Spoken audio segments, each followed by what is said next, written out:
எந்திரி. என்ன மாமா? எந்திரி. உட்காரு. இப்படி ஏன் மாமா? உட்காரு. இனிமே எந்த வீட்டு வேலையும் நீ செய்யக்கூடாது. மாசம் 100 ரூபாய் சம்பளத்துல சமையல் வேலைக்கு ஒரு ஆயாவை சேர்த்திருக்கேன். நாளைக்கு வந்துருவா. அதே மாதிரி வீடு கிளீன் பண்றது பிடிக்கிறதுக்கெல்லாம் பக்கத்து வீட்டு வேலைக்காரிய காலையில் 1/2 மணி நேரம், சாயங்காலம் 1/2 மணி நேரம் வர சொல்லிக்கிறேன். முதல் பிரசவங்கிறது மறுஜன்மம் எடுக்கிற மாதிரின்னு சொல்லுவாங்க. இனிமே உன்னை குழந்தை பிறக்கிற வரைக்கும் கண்ணும் கருத்துமா பாத்துக்க வேண்டியது என்னோட பொறுப்பு. எழுதுற சார், அந்த பச்சை புடவை கட்டிட்டு போற குதிரை இங்க எங்க வந்துட்டு போகுது? தெரியாத உனக்கு? நம்ம ஃபீல்ட் ஆபீசர் மதுரகோபால் இருக்காரு, பேங்க்ல அப்பப்ப லோனா வாங்கிட்டு இருக்காரு. எதுக்கு? எல்லாம் இந்த குதிரை மேல கட்டுறதுக்கு தான். நம்ம சம்பளத்துக்கு இதெல்லாம் கட்டுப்படி ஆகாது. நிலா காயுது, நேரம் நல்ல நேரம். என்னடா பாட்டெல்லாம் ஒரு மாதிரியா இருக்கு? எக்ஸசைஸ் பண்ணிட்டு குளிக்கிறதுக்கு பாத்ரூம் போவாங்க, அதுக்கப்புறம் கரப்பாம்பூச்சி வரும். அதுக்கு முன்னாடி பாடுற பாட்டு இது.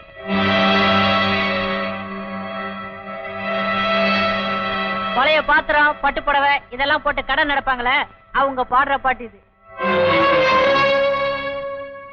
தப்பா நினைக்காதீங்க சார், உங்க சம்சாரத்தை பார்த்தா ரொம்ப நல்லவங்க மாதிரி தெரியுது. அவங்கள விட்டுட்டு இந்த சின்ன வீடு பின்னாடி சுத்தாதீங்க.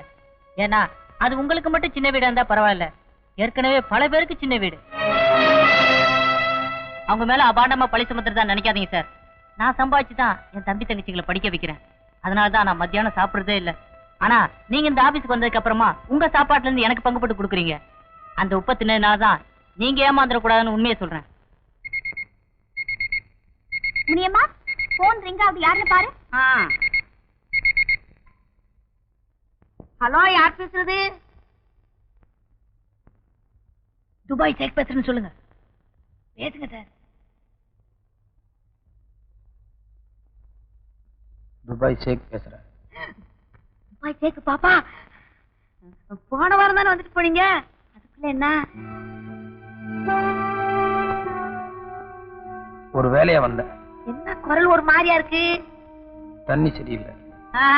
அப்புறம் என்ன, அதே லாட்ஜி அதே ரூம் தானே? போன வாரம் சொன்னது ஞாபகம் இருக்குல்ல? தினம் சாயந்தரம் 5 மணி ஆனா கண்ணாடி போட்டு ஒரு பரதேசி பையன் இங்க வருவான். அதுக்குள்ள எங்களை அனுப்பிட்டா பெட்டா இருக்கும். அப்ப நாங்களே வந்துடுறோம்.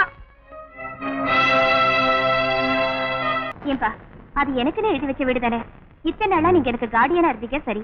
இப்பதான் எனக்கு கல்யாணம் ஆயிடுச்சுல, இனிமே அதை என் புருஷன் பேருக்கு மாத்தி எழுதுறதுல உங்களுக்கு என்ன சங்கடம்? நீ 1000 சொல்லுமா. இப்போ உன் குடும்பம் இருக்கிற சூழ்நிலை அவ்வளவு சரியில்லை. இன்னும் ஒரு 4-5 வருஷம் போகட்டும். புரியாம பேசாதீங்கப்பா.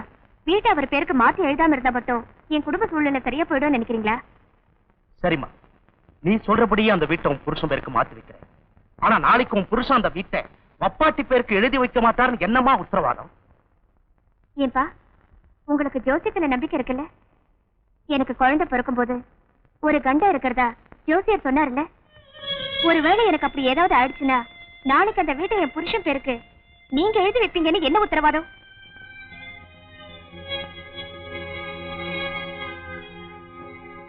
ஏம்மா, நிஜமாவே அப்படி ஒரு பயத்திலையும் சந்தேகத்திலையும் தான் இவ்வளவு அவசரமா அந்த வீட்டை மாத்த சொல்றியா? ஆமாப்பா, நான் உயிரோடு இருக்கும்போதே அவருக்கு செய்ய வேண்டியதெல்லாம் செஞ்சிடறேன்.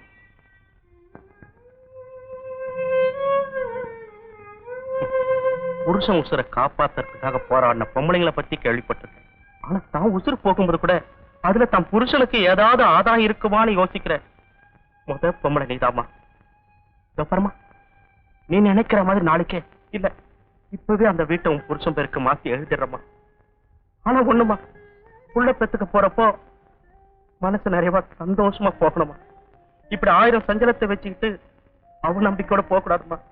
அதுவே பாதி வியாதி மாதிரி. உனக்கு ஒண்ணும் ஆகாதுமா, நல்லா இருக்க. ஒரு 10 நிமிஷத்துல நான் பத்திரத்தோட வந்துடுறேம்மா.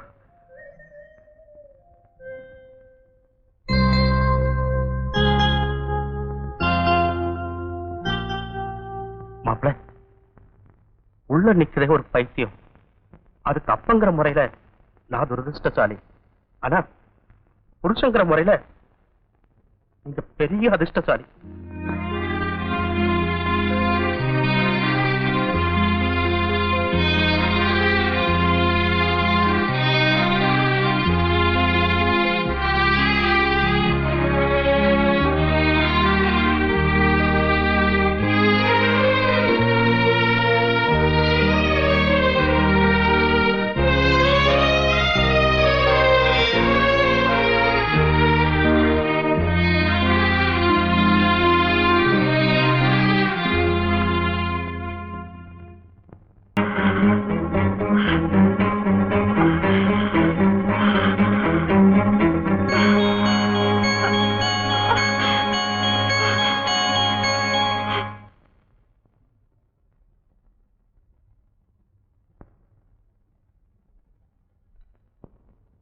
மாமி, என்ன பாக்கியலட்சுமி? கொஞ்சம் ஆஸ்பத்திரி வரைக்கும் போகணும், கூட வரீங்களா? ஏமா வழி வந்துட்டா? ஆமா, இதோ 2 நிமிஷத்துல படம் மாத்திட்டு வந்துடுறேன். அக்கா, மச்சான போலீஸ் அரெஸ்ட் பண்ணிட்டாங்க. எதுக்குடா அரெஸ்ட் பண்ணாங்க? That girl, no, she only complained. That much only I know. சரி, நீ போய் அப்பா கிட்ட சொல்லி மச்சான ஜாமீன்ல எடுக்க சொல்லு. பாகியலட்சுமி, அம்மா இல்லீங்க. என்னடி இது, பிரசவ வழி ஆஸ்பத்திரி போறோம்னு சொன்னா அதுக்குள்ள எங்க போயிட்டா? நான் மார்க்கெட்ல இருந்து வரும்போதே காணோம். தனியா எங்க போயிருக்காங்கன்னு தெரியலீங்க.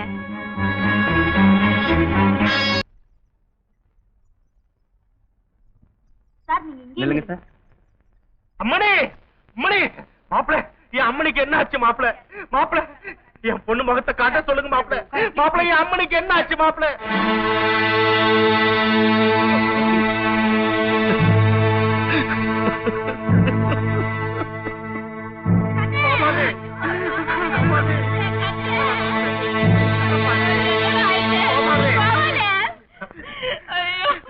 மிஸ்டர் மதன் கோபால கொஞ்சம் கூப்பிடுங்க.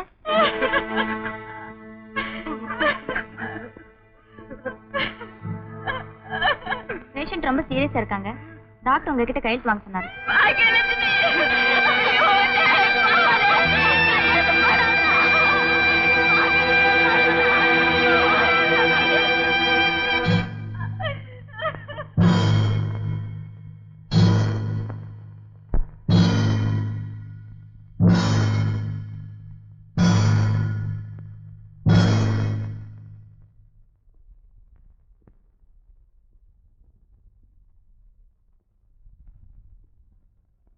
உங்க வைஃபை காப்பாத்திட்டோம்.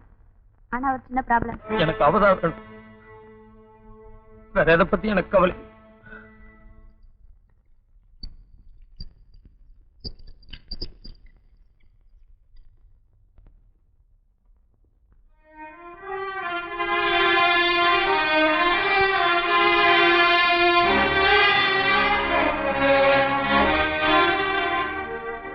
குழந்தைய பாத்தீங்களா? குழந்தைக்கு ஏதோ ப்ராப்ளம் சொன்னாங்க. சிச்சி, எந்த ப்ராப்ளமும் இல்ல. அங்க பாருங்க.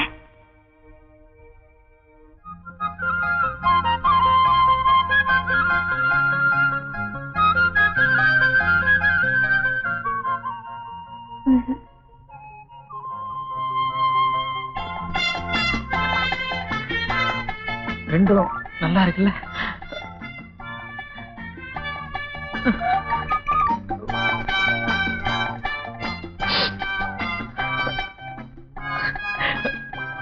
மூணா? நான் உங்களையும்